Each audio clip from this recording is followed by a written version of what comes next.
My name is Richard Jones, and this is the Parenting Your Child in Recovery podcast. Good to be with you here today. Today is going to be my first attempt to get in here and do this podcast and this video at the same time. So we're putting it together. Guilt, shame, and blame, the family cancers.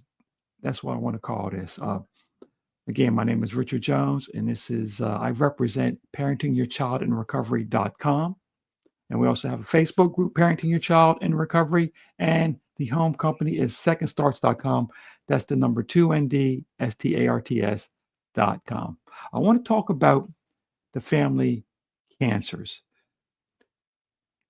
Just like cancer, these things eat away at you, and they eat away at the family and help to stop them from being able to progress in any way when there's trouble.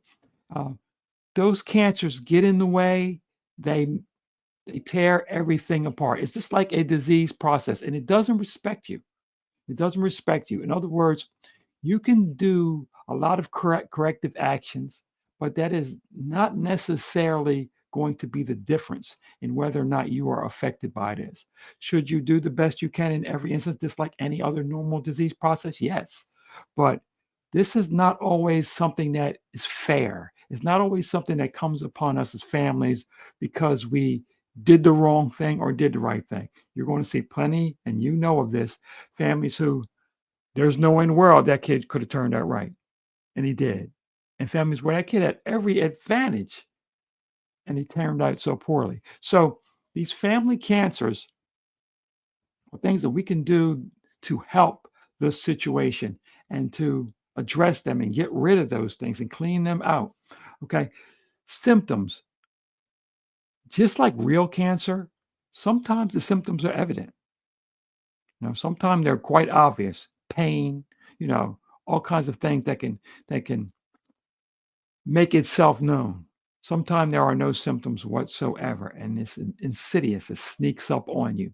So you have to remember that a lot of times the damage that these cancers do are the same as a physical cancer in that they eat away from a future.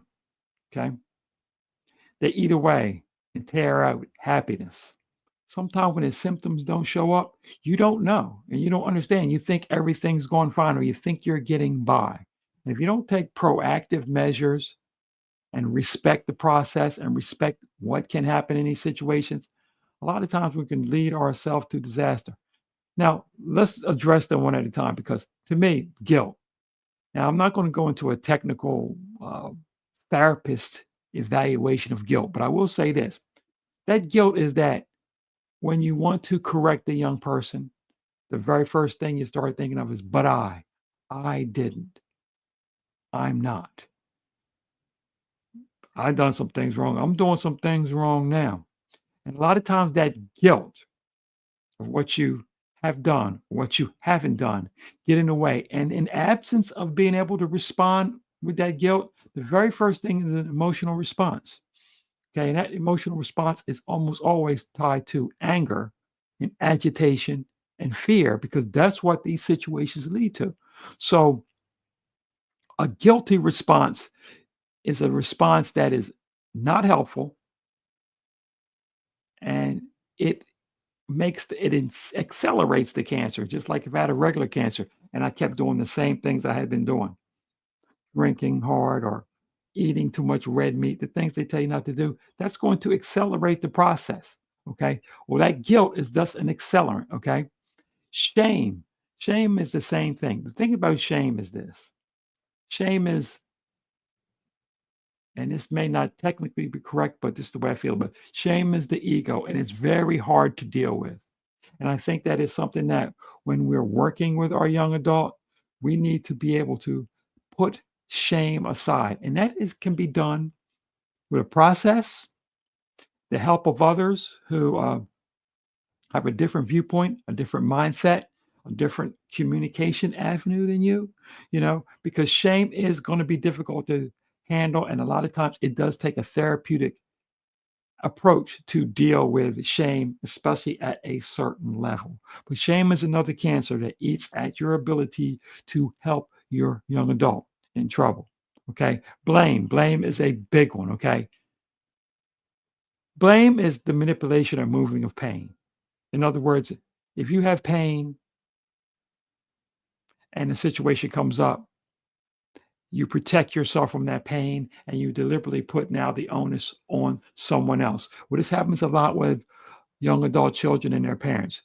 Parents blame the child. Once they get past the guilt stage of blaming themselves, then they blame the child. And the child automatically then blames the parent for the same thing. You know, if you think that your young adult is looking at you in a guilty way, more than likely they are. But this is something that you both can and should be able to put aside in order to make some real progress. Blame is a lot of time wielded as a weapon. Okay. And in situations where there is trouble and the blame, shame, guilt, weapons are being wielded, a lot of times both parties automatically seek to go in their neutral corners and come out fighting with the ropes to their back. And this is the last thing we need. And unfortunately, that's the first thing we usually get in these situations. That's the first thing we get.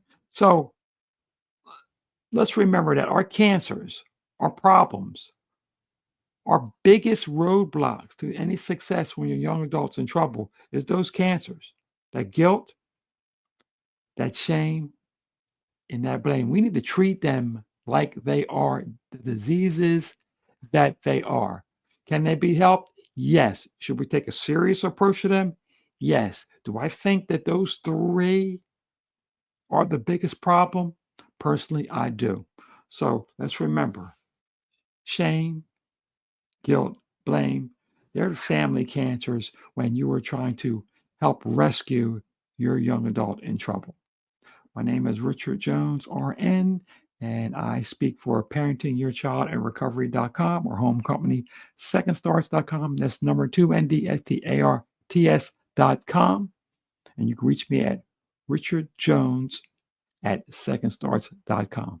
And always in closing, I want to remind you to get out there and help somebody get better, help somebody stay better, and definitely help somebody be better.